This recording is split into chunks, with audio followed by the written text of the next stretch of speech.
Poručík triafa prvý a druhý mu opäť uskočil, ten druhý je zrádny. S kolegom to budeme mať možno náročné, spolu hodnotíme výkony oboch pánov. Môj kolega Herold je v poli.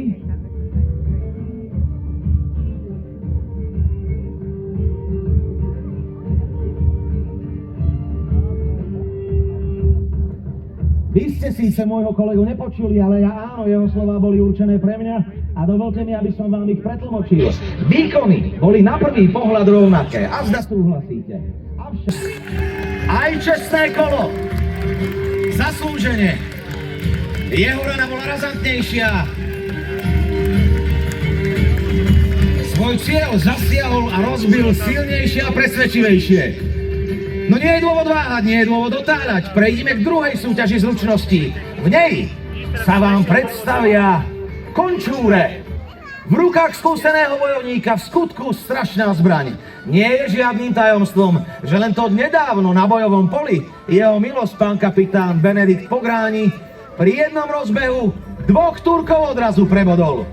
Uvidíme ale, ako sa pánom bude dariť tu a teraz pred vašimi zrakmi. Pánov tento raz budú čakať 2 rozbehy. V prvom rozbehu terče väčšie, v druhom menšie. Ako prvý sa s nimi bude potýkať kapitán Benedikt Pográni. Bez váhania prvý, aj druhý. Príbeh, ktorý som vám vravel, zdá sa nebol falošný, ale pravdivý. Ak iste hodená rukavica pre milosť pána poručíka Michala Boryho. Je to ale iba prvý rozbeh. V tom druhom budú oboch pánov čakať menšie terče. Najprv sa s tými väčšími ale bude potýkať poručík Michal Bory.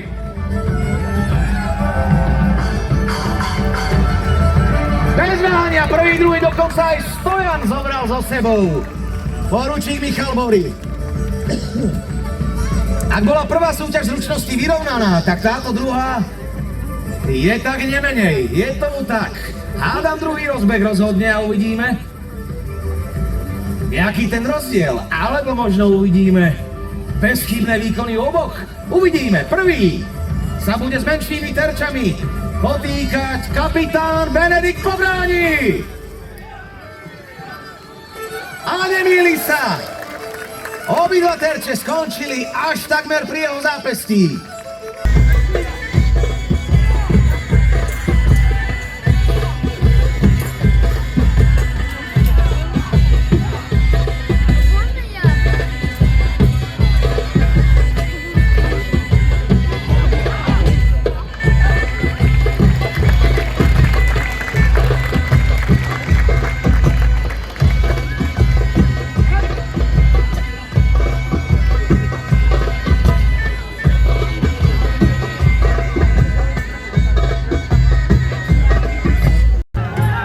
Teraz budú nasledovať jazdecké šikovnosti.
Presný zásah bez zaváhania.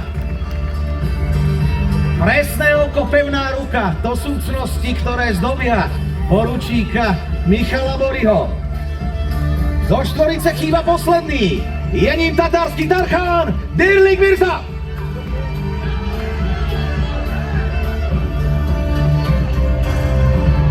Ten taktiež nezaváhal. Krúžok dokonca získal nielen na kopiu, ale až na zápestie.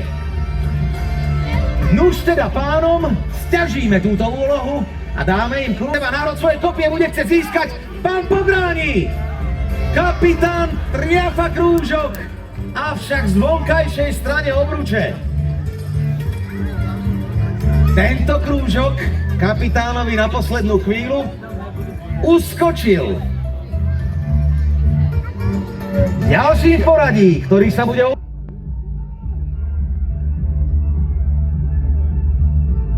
Dirlik Mirza, taktiež triafa krúžok, ale jeho kopia je nahá, nie je zaodetá do krúžku.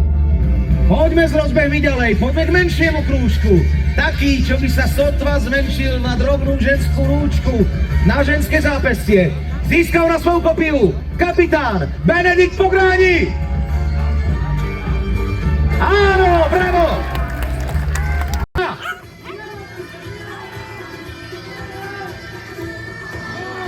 Nechýbalo mnoho. Krúžok trafil. No teraz pozor, dámy a páni. Prichádza najmenší krúžok, skutočná výzva. Pre tú najpresnejšiu ruku a najpresnejšie oko. Kto je skvelým turnajovým hráčom? Kto získa krúžok o veľkosti prstienka? Bude ním azda kapitán Benedikt Pográni.